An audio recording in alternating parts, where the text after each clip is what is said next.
Israel, the tiny country, turning desert into gold. Hello everyone.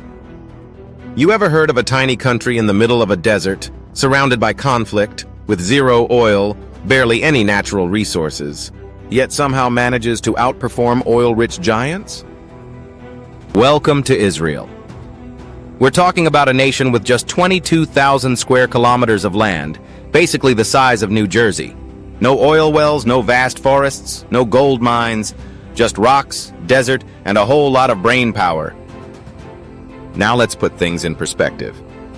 Just a few hundred miles east lies Iran, 75 times bigger, packed with oil and gas, home to over 90 million people. Iran has the fourth largest oil reserves in the world and ranks second in natural gas. You'd think it's a no-brainer who should be richer, right? Well, not quite. Despite its desert terrain and lack of resources, Israel's GDP is over $510 billion, with a per capita income of $52,000, ranking among the top 15 in the world. Iran, a much lower $4,500 per capita and struggling under decades of economic sanctions and oil dependency. So what's the secret? Mindset, innovation, strategy. Israel didn't strike oil, it struck ideas. This country has more startups per capita than any other nation on Earth. They literally call it the startup nation for a reason. From cybersecurity to agri-tech, to military tech that even the United States military wants a piece of, Israel has turned itself into a global innovation powerhouse. Its military budget, around $24 billion, with an additional $3.8 billion in United States aid. That's more than double Iran's defense spending, about $10 billion, or roughly 2.54% of its GDP. But Israel doesn't just throw money at weapons. They build cutting-edge tech like the Iron Dome, one of the world's most advanced missile defense systems. And here's the wild part. All of this comes from a country where over half the land is desert. They made the desert bloom, literally. Using drip irrigation, hydroponics, and genetic crop modification, Israel became a world leader in desert agriculture. They even export fruits and vegetables to Europe from the desert. So no oil? No problem. No water? Let's invent the world's best desalination systems. Surrounded by enemies? Build one of the most advanced intelligence networks on the planet. In Israel, limitations aren't roadblocks, they're launch pads.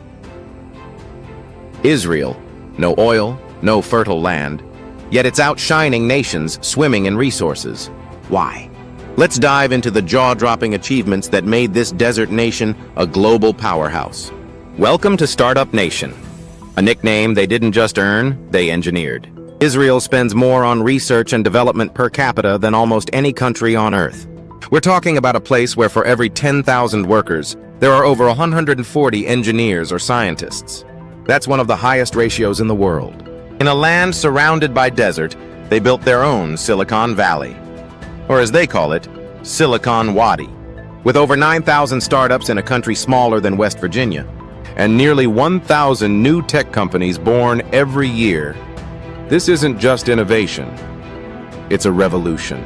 And they're not just building apps, they're designing military-grade drones, missile defense systems like the Iron Dome, smart irrigation, AI-powered agriculture, desalination tech, and even self-driving cars built to handle the brutal heat and sandstorms of the desert. Tech makes up 20% of Israel's GDP, and over half of its exports are software, electronics, and high-tech hardware. Even during times of war, Israel's economy grows at a steady 3 to 6%, because while rockets may fly, the code still gets written. Now, here's the kicker. Intel, Apple, Google, Microsoft, Meta, they all have R&D centers in Israel. Why? Because that's where the cutting edge happens. In fact, Israel ranks third in the world for the number of companies listed on the NASDAQ, beating out entire continents. And when it comes to venture capital per capita, Israel is number one. They attract more funding per person than any other country. Investors know, if you're looking for the next big thing, Israel probably already built it last week. Even flying taxis and autonomous vehicles are being tested in the Israeli desert as we speak. They didn't drill into the earth for wealth. They dug deep into education, innovation, and a relentless spirit of survival. Because when the land gives you nothing, you build everything from scratch. So what does a country with 60% desert and barely any farmland do?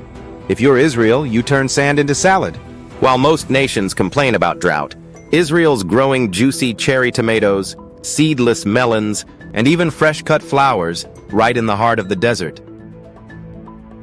They invented drip irrigation, a game-changing system that uses 70% less water and boosts crop yields, now used in over 110 countries. With AI sensors, they track soil nutrients in real time and water each plant with surgical precision. They didn't stop there. Israel built high-tech greenhouses that run on solar energy. With climate control systems so advanced, crops grow year-round, even when it's scorching outside. And water? They're not just using it wisely, they're recycling it like pros are at 85% of wastewater is treated and reused, mostly for agriculture, the highest rate on Earth. Desalination plants now provide over 70% of Israel's drinking water, turning seawater into fresh, clean hydration. While some countries still argue over water shortages, Israel is exporting water tech to the United States, India, China, and Australia. In short, they didn't wait for rain. They engineered their own harvest. And while Israel may be small, it never plays small. With just under 10 million people, Israel has one of the most advanced and battle-tested militaries in the world. Its most famous shield, the Iron Dome, a missile defense system so fast and precise, it can shoot down incoming rockets mid-air in seconds, with over 90% accuracy. It's like real-life sci-fi, life. And here's something rare. Military service is mandatory for both men and women. Yes, women in combat roles, flying fighter jets, and operating advanced tech. This isn't just equal opportunity, it's national strategy. In the harsh Negev desert, Israel tests its next-gen arsenal, smart missiles that guide themselves, combat drones used by NATO countries, AI-powered robots that patrol borders, and elite cyber units that can cripple enemy networks without firing a shot. While Iran flexes with long-range missiles and massive troop numbers, Israel counters with speed, tech, and surgical precision. Because when your neighborhood is full of threats, you don't wait to react. You build a shield, sharpen your sword, and program your drones to outsmart the battlefield.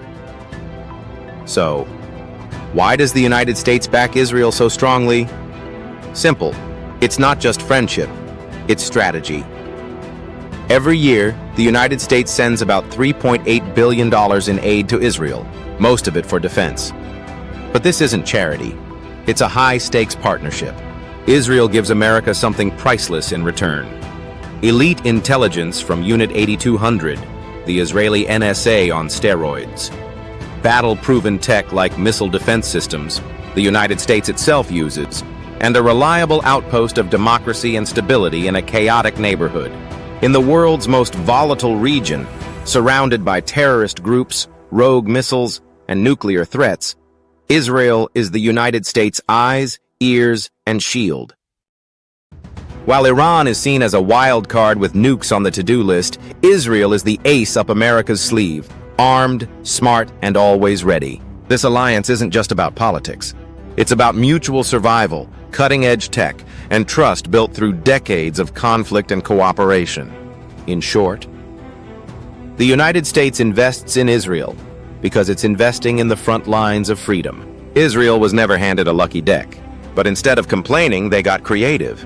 They turned deserts into orchards, turned scarcity into invention, turned the human brain into their greatest natural resource. Since 1948, this tiny country, born from war and surrounded by enemies, has risen to stand shoulder to shoulder with global powerhouses.